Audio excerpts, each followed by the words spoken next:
prices are this morning surging to a 4-year high. There are heightened concerns now about the knock-on effects from higher oil on economies. War in the Middle East is wiping hundreds of billions of dollars off financial markets, more than a week after the US and Israel attacked Iran. Markets are finally responding to news that this is probably not going to be resolved as quickly as they would have liked, but it doesn't look like Iran is going to back down. Other players are starting to get involved as well. From Asia to Australia's ASX, investors are dumping stocks.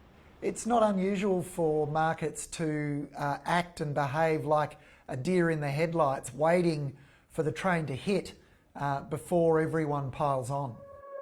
Oil prices are soaring, with Brent jumping to almost $120 a barrel. Analysts think that prices could go even higher if a crucial shipping line near Iran remains cut off. Our worst case scenario of a complete closure of the Strait of Hormuz for multiple weeks has oil prices getting up to around $130 a barrel. Israeli forces are striking fuel depots near Tehran, following strikes by Iran on crucial oil and gas infrastructure across the region. Even if those spikes in oil prices prove temporary, they could have long-lasting implications for economic growth and particularly for inflation. Here in Australia, drivers are anxious too as the numbers start soaring at the Bowser. I work and then I have to pay for this as well, then pay rent and everything, so it's just, it makes things a little difficult. It's unfortunate what's happening in Iran as well, so I feel for everyone around that. This is not a supply problem, but we're seeing a huge spike in demand. Petrol stations are scrambling to curb demand. One major retailer, United, has even told its wholesale customers that it's suspending all allocations to them, effective immediately at all locations, as the company assesses its supply and its cargo. Just because we're classed as a spot buyer, that shouldn't mean that we just get wiped off in situations like this, So we've been locked out of the terminals. Food inflation is also a big concern, with the opposition saying that farmers are running out of fuel. The big four servos and fuel companies in this country control about 80% of the market, and they're holding back supply to these smaller wholesalers. It's a commercial decision that they're making, but it has a real impact on our food security and our supply chain. And it's not just prices that could go up further. We were already expecting core inflation to reach 3.6% by the middle of this year. The increase in petrol prices is going to make that even worse and put more pain for Australian households, and it's going to put more pressure on the RBA to start hiking rates. With markets tanking, more stress on the global economy is clearly what investors are betting on too. For more on what we're seeing in oil markets and how it compares to past supply shocks, I spoke to senior energy analyst with MST Financial, Sol Kavanagh. Welcome. Sol, is today's price spike the biggest one-day percentage gain for crude oil prices on record? Indeed, this is one of the biggest disruptions in the oil market that the market has seen since it's started being recorded. Very much a case of the oil market's been crying wolf for a number of years, where geopolitical risks have been in the headlines, but it didn't actually lead to disruption in oil price. Well, the wolf arrived last week, and particularly last weekend when you had the Qatari energy minister confirm that we're facing a genuine energy crisis across the globe with implications for economies around the world. The 100 US a barrel key psychological level for investors has been smashed. How high could the oil price go? Well, we're still in an escalatory cycle here, both in terms of the war, but also in terms of the impact on oil markets. Every day that the Strait of Hormuz, which is where 20% of the world's oil and oil products flow through, every day that is blocked, that's 20 million barrels out of the market. And that is building up over time to the point now that production is shutting in a number of Gulf countries. And so this isn't just about delayed production anymore, it's lost production. Thankfully, we have countries like Japan, China, and the US, which have strategic stocks they can draw on. And there's some mitigation measures in place at the moment to divert some of that crude supply out of the Middle East, but not through the Strait of Hormuz. But this is only going to last us a few months. And in the meantime, the market's very worried about where stocks will go, where the oil will come from to keep the global economy rising. And so prices can continue to increase until we see either a de-escalation of the war or clear signals that the convoy system is going to allow some return flows to the Strait of Hormuz, so at least some of these volumes can get to the market. And so in terms of price per barrel, 130 US, 150 higher? Well, we've almost hit 130 as it is. Prices were up around 120 earlier today. I think the market is still expecting there'll be a resumption of flows and some de-escalation over the coming several weeks. But if that doesn't happen, then we need to see demand destruction driven pricing. That means we need prices so high that large part of the world can't afford it. And that implies prices much higher, and $150 plus pricing is very much a scenario on the cards, I'm afraid. How does what we're seeing compare to past supply shocks? So this is very different. So if we compare this to the Ukraine war, this is a much larger impact than the Ukraine war. In fact, during the Ukraine war, very little oil was ultimately disrupted. We actually just saw a disruption in gas markets rather than oil markets, and that of itself sent oil prices over $130 a barrel. Perhaps the best analogues to look at here is back in the 1970s, we saw two major oil price shocks in the wake of the Arab oil embargo and then in the Iranian Revolution. Right now, what we're seeing portends 3 times the impact of those oil price shocks we saw in the 1970s. And that's before factoring in that we're also facing a concurrent shock to gas and fertilizer prices at the same time today. How dependent is Australia on oil imports coming through the Strait of Hormuz?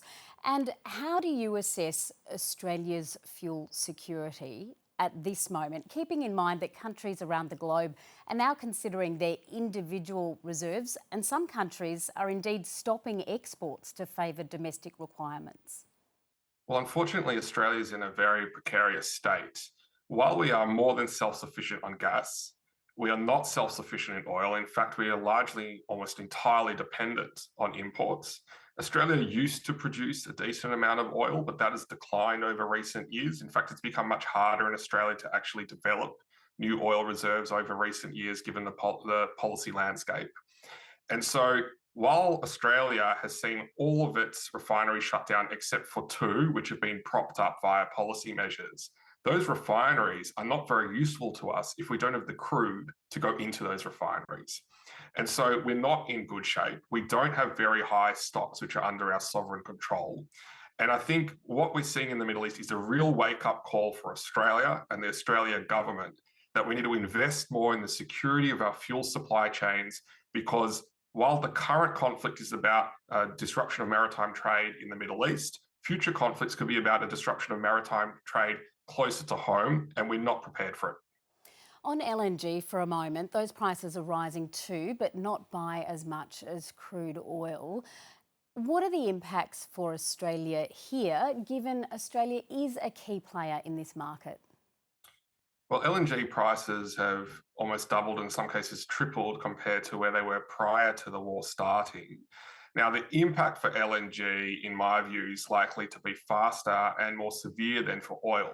The reason for that is, first of all, there is far less storage for LNG available, so there's no strategic stocks. Europe also has record low gas storage levels right now, and this directly impacts Asia, where we're going to see our Asian trading partners directly competing with Europe to keep the lights on.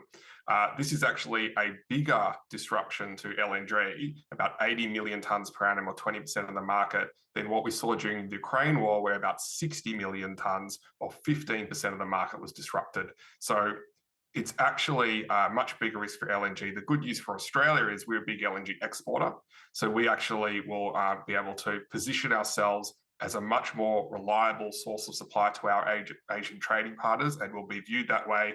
And I do think this time around, industry has learned its lesson, and our domestic gas prices will actually be kept in check and kept competitive for Australian consumers. In terms of prices for LNG, though, are investors yet to correctly price the risk you're warning about? I think the market's been very complacent up until the weekend. I think that you're still seeing, at least when it comes to physical pricing, that LNG has more upside to go, given the precarious and short state of the market was before this war actually started, whereas oil had a little bit more give. And secondly, if you look at, for example, the way equities are trading on the share market, there's been a very muted response to today. So you could still see the market is still pricing in this conflict, or at least this disruption to flows, ultimately being resolved in a matter of weeks rather than months. But given what's going on and the uncertainty, that seems to be pricing in a more optimistic scenario rather than necessarily risk adjusted for the kind of more dire straits scenarios, which are also very much on the cards. What are the implications for Russia's energy markets, which have been facing severe sanctions on sales since the war with Ukraine? Well, there's mixed messages for Russia here. I mean, on the one hand, their main source of export revenues now seeing an increase in prices, and you've seen the Trump administration actually relax some of the restrictions on selling Russian oil to India to ease some of the pricing pain that India is facing. But at the same time, you can see that Europe is very cognizant of this and doesn't want Russia to be able to re-inject more money into its war machine. And so something which has really not got that much attention because of the Iran war. But there's been European governments who've recently seized a Russian tanker. And there's been a Ukrainian attack on a Russian energy vessel. Now, in normal times, that would be the front page news, but it's not been getting as much attention because of the Iran war. But actually, Europe is starting to act here because they can see that the flow and consequence for this could be a re-emboldened Russia with more cash to put into its war effort. You are talking to us from Tokyo, where the Nikkei's falls today are even greater than those on the ASX. Can you just outline how much of that is likely due to the fact that Japan is very dependent on energy from the Middle East? So here in Japan, but I think this also applies to other major trading partners like Taiwan and Korea, Japan is entirely dependent on imports for its energy security. So it's not just an energy security matter, it is an economic security and a national security matter for Japan. And Australia is the biggest source of supply of Japan's energy security across coal and LNG. And I think what you'll see in the wake of this is it's been a very stark reminder of some of the geopolitical risks that plague the Middle East. And Australia is going to be seen as increasingly critical and important for Japan's energy security. And that's a very important bilateral relationship for Australia, that the Australian government needs to make sure that our trading partners can continue to rely on us and that relationship is steadfast. Okay, so just in summary, how do you view the outlook? Are energy markets and the global economy in uncharted waters? Well, I think it's still premature to be panicking with regard to oil. Given the mitigation measures that can be in place, the scope for some flows to ultimately make their way to the market out of the Middle East, and the ample storage in place across key buyers, there's still several months of time before we actually see a real crisis territory and see oil prices get to spike to much higher levels. That said, for the global gas market, I'm afraid there's less time at hand and we could be approaching crisis territory much sooner. Sol Kavanagh, thank you. Thank you. Are global markets now reassessing risks to the outlook? I put that to the president of Chicago-based Northern Asset Trust Management, Michael Hunstad, who's visiting Sydney. Welcome. Is the ASX and today's share market dive at the forefront of a global recalculation of risk? I think it's maybe not so much as a recalculation as kind of a reassessment where we're at in the current conflict. First off, I want to just say that our thoughts are with everyone that's been impacted by the conflict. But I think there's a couple of really interesting metrics that are out there. Obviously, equities are selling off, and we are in the midst of that right now. But there's a lot of information in the bond market as well. And the US Treasury curve, at least up until Friday, has barely budged. We're kind of at the same level as we were pre-crisis, pre-start of the war. We've had some volatility, especially at the 10-year end of the spectrum. But by and large, there's been very, very little that has changed in the US Treasury yield curve. And I think that is one of the best leading indicators of future risk. So the biggest change we've actually seen is break-even inflation rates in the United States. So clearly the market pricing in some near-term inflationary expectations, but that's actually quite diminished as you look out 5 years. They're kind of investors putting that inflation expectation back to the long-run average. Given the sell-off we're seeing in Australia today and in Asia, though, is what you're telling us showing that some investors' markets are a bit optimistic?